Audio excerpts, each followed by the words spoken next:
네, 반갑습니다. 12월 25일 메리 크리스마스입니다. 자, 오늘은요, 고리타분한 시황 또는 답답한 종목 진단 다 집어치우고요.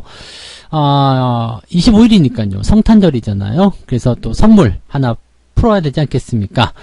오늘 주제는요, 내년까지 보유를 해볼 만한 그런 관심 종목 한 종목을 준비를 했습니다. 뭐 급하게 뛰어가는 급등주는 아닙니다. 그렇지만 여러분들이 저점에서 공략을 해놓고 그 다음에 꾸준하게 한번 끌고 가볼 만한 그런 종목이라고 말씀드릴 수 있을 것 같고요. 또 한 가지는 이제 종목 이름만 딱 말하고 그냥 끝내면은 이게 또 재수없잖아요. 그러니까 조금 더 이 종목을 어떤 식으로 분석을 해야 되는지 기업 분석에 대한 내용들까지 조금 더 설명을 같이 첨부해서 보여드리도록 하겠습니다. 뭐 질질 끄지 않아요. 바로 종목 이름 공개해드리도록 하죠. 하지만 종목 이름을 봤다고 그냥 나가시면 안 되겠죠? 좋아요, 구독하기 누르고 꼭 나가시든가 아니면 끝까지 들어주실 것을 권장해드립니다. 자, 차트 보여드릴게요. 바로 휠라 홀딩스라는 기업입니다. 차트 보니까 뭐 일단 느낌부터 딱 오죠? 이거는 진짜야 라는 느낌 딱 오실 것 같은데, 자, 일단은 그 차트 상에서 우리가 확인해 볼 수 있는 것들만 먼저 살펴보도록 하겠습니다. 일단 추세를 먼저 볼게요. 계속해서 상승하던 패턴들이 조정을 좀 받았습니다. 87,900원까지 올랐던 게 주가가 조정을 받았고요. 조정이 이제 어디서 끝났냐면 올 8월 정도 여름에 끝났네요. 왜냐면 이 추세 같은 게 하단으로 진행이 되는 과정이 있다라면 이 하단 추세가 끝나는 지점, 즉 이 대각선 자리가 교차되는 자리, 그 자리가 바로 상승으로 전환되는 자리라고 보시면 됩니다. 그래서 추세의 턴어라운드가 시작되는 구간이 바로 여기였다라고 보시면 되겠고요. 지금은 이제 상승을 진행하고 있는 과정이다라고 보시면 되겠죠. 코로나 때문에 조금 더 많이 빠진 것 같긴 한데요. 원래부터 하락 추세였기 때문에 코로나가 더 일찍 이 바닥에 대한 종지부를 찍어주지 않았나라고 생각됩니다. 그리고 반등했다가 다시 시원찮은 모습으로 떨어지긴 했었는데 저점이 잡혀있는 모습이기 때문에 크게 추세를 벗어나진 않았다라고 보시면 되겠습니다. 이제부터는 서서히 개선되는 느낌이고요. 지금 이렇게 추세가 돌아가는 바로 그 시점 바로 직전에 뭐가 있었냐면 외국인들의 매수가 들어오기 시작합니다. 이거 굉장히 중요한 거거든요. 추세가 바뀌기 이전부터 외국인들은 매수를 하고 있었다라는 거. 근데 이 자리도 보시면은요, 코로나라는 부분들이 주가를 끌어내린 시점, 그 다음에 반등이 나가고 있었던 바로 그 자리부터 외국인들이 매수하기 시작했다. 이렇게 된다면 지금은 최악의 상황이지만 앞으로 더 좋아질 것이다 라는 것을 어느 정도 얘들이 예감하고 있었다라고 판단하시면 되는 거거든요. 그래서 외국인들의 매집이 이루어지고 있는 동안에 지금 현재 주가 상승이 계속 이루어지고 있다라고 봐주시면 되겠습니다. 추세, 그 다음에 상승에 대한 진행 방향들, 그 다음에 수급에 대한 부분들, 지금 현재로서는 굉장히 완벽하다고 볼 수 있을 것 같고요. 자, 그러면 기본적으로 볼 만한 것들은 뭐가 있을까요? RSI 지표 같은 경우도 지금은 올라갈 수 있는 여력이 충분히 남아 있습니다. 그 다음에 시가총액은 2조 6천억, 2조 7천억쯤 되어 있는 모습입니다. 그러니까 시가총액이 작은 것도 아니에요. 이 정도면은 안정감 있게 여러분 대응하실 수 있을 것 같고요. 유보율은 2183%의 부채 비율은 98%, 망할 염려가 없습니다. 일단 기업이 돈을 많이 가지고 있기도 합니다. 그래서 유보율 대비 부채비율이 현저히 낮은 상황이기 때문에 재무적인 안정성은 굉장히 뛰어나다고 볼 수 있겠습니다.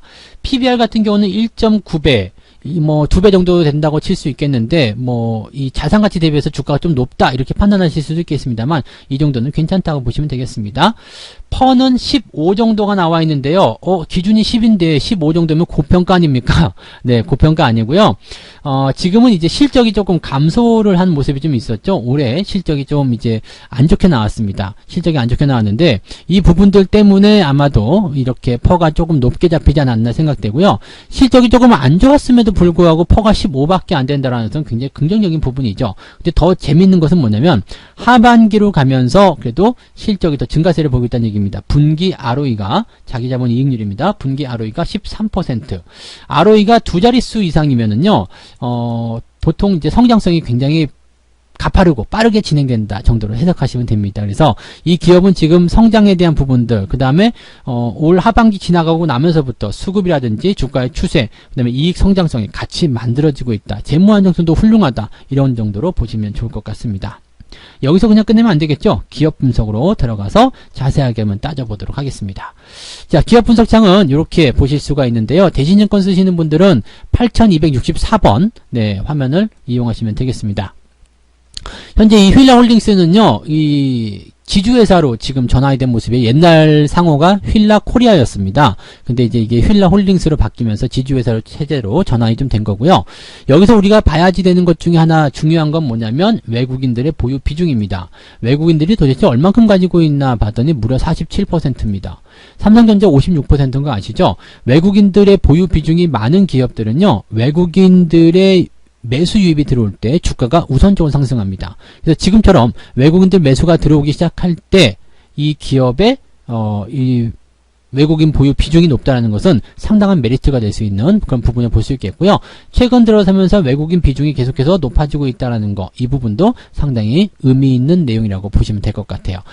시가총액 대비해서 외국인들의 보유 비중이 더 빠르게 올라가고 있다는 거, 즉 외국인들이 주가가 따라오지 못할 정도의 수준으로 매수를 더 확장해주고 있다는 쪽으로 우리가 의미를 가져가시면 될 겁니다. 그래서 그렇게 판단하시면 되는 거고요. 자, 그 다음에 볼만한 부분들은 쭉쭉 내려가지고요. 네.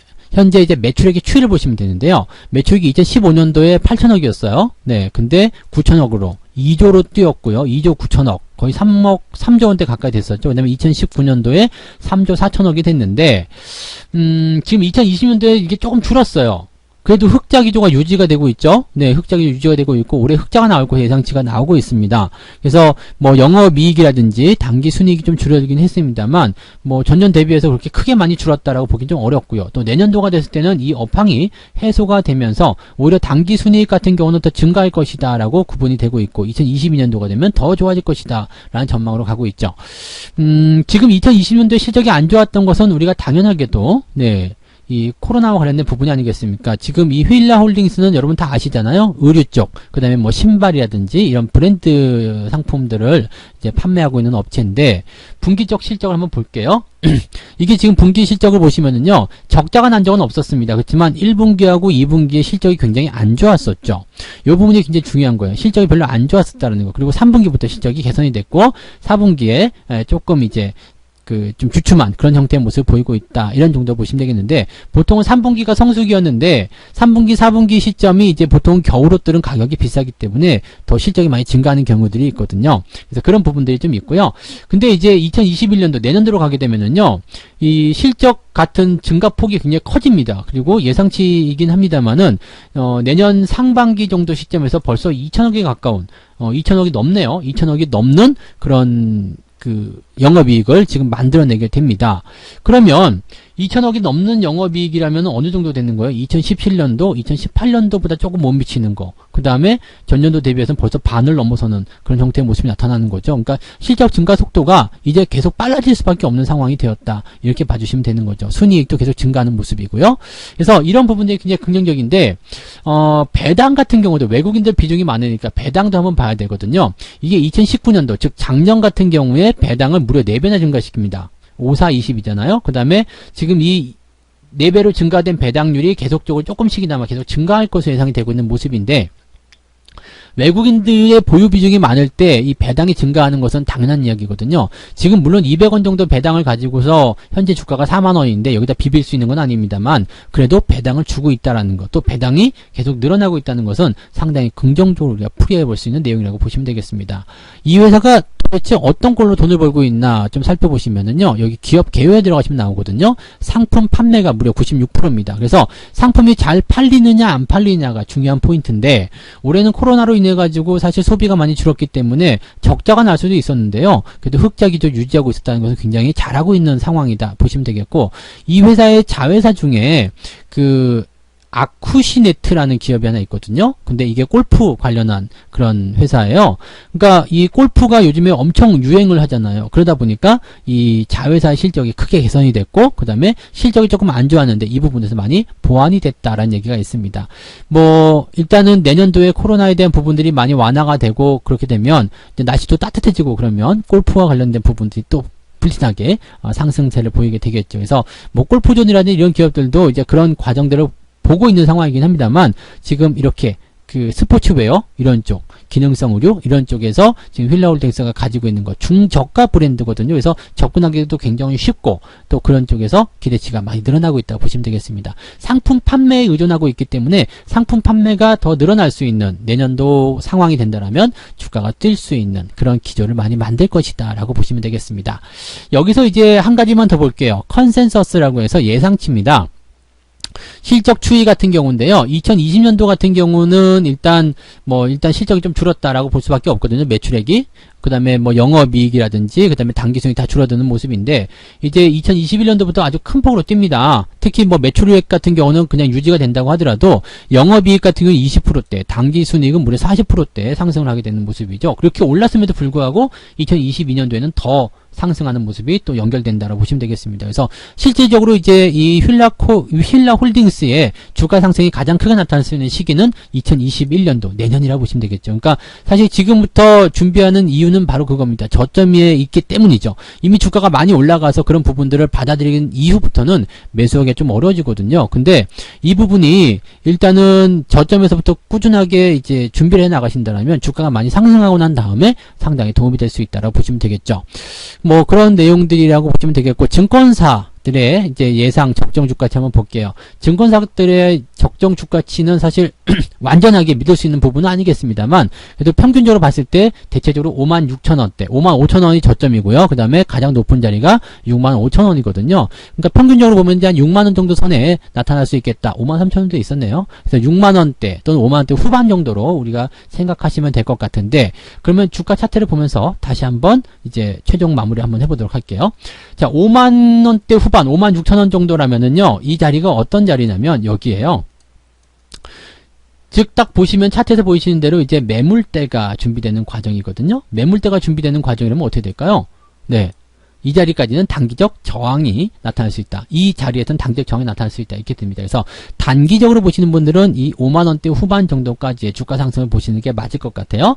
그 다음에 지금 이 종목이 현재 시점에서 매수에 대한 포인트를 가져갈 수 있는 구간은 4만원, 그 다음에 위쪽 라인은 48,000원, 요 범위라고 보시면 되겠습니다. 그래서 고점 대비해서 저점까지 변동폭은 조금 있을 수 있겠다 생각할 수 있겠습니다만, 크게 변화가 될 만한 그런 부분들은 아니기 때문에, 44,000원, 44,400원이 이제 지난 목요일 종가였는데요. 요 정도 수준 그냥 대응하시면 될 것 같아요. 43,000원에서 45,000원 요 사이 구간으로 접근하셔도 아무 문제 없겠다 보시면 되겠고, 이 범위 안에서는 별로 신경 쓰실 필요가 없습니다. 내려가도 그만, 올라가도 그만입니다. 다만 올라가기 시작하게 되면은 내려가는 것은 별로 중요하지 않아요. 내려가는 것은 그냥 무시하시면 되는데, 올라가게 되면은 그다음부터는 추세가 빨라질 수가 있어요. 왜냐면 단기적 저항대를 완전히 넘어서는 거거든요. 그러면 여기서부터는 거래량과 함께 주가가 튀어 올라가는 모습이 나타나면 요 정도 그 단기적 목표 주가 있죠? 그 정도까지는 단박에 뛰어 올라갈 수도 있다고 보시면 되겠죠. 그래서 일단 거기까지 넘어가는 게 중요한 거죠. 근데 실적이 개선된다거나 흐름이 좋아진다 이렇게 된다라면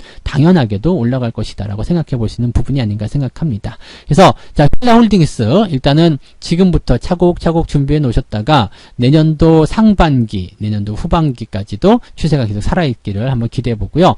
단기적으로는 6만원 근처, 그 다음에 중장기적으로는 이것을 넘어서서 신고가까지도 한번 가기를 기대해 볼 만한 종목이 아니겠는가 생각합니다. 그래서 지금 현재 살아나고 있는 기업, 바닥권에서 공략해 볼 만한 기업, 관심을 가져볼 만한 종목으로 한 종목 말씀드렸으니까 이 종목 잘 한번 참고해 보시기 바랍니다. 크리스마스 잘 보내시고요. 저는 내일부터는 종목 진단 또 이틀간 진행될 겁니다. 그래서 내일부터 진행되는 종목 진단도 많이 들어주시기 바랍니다.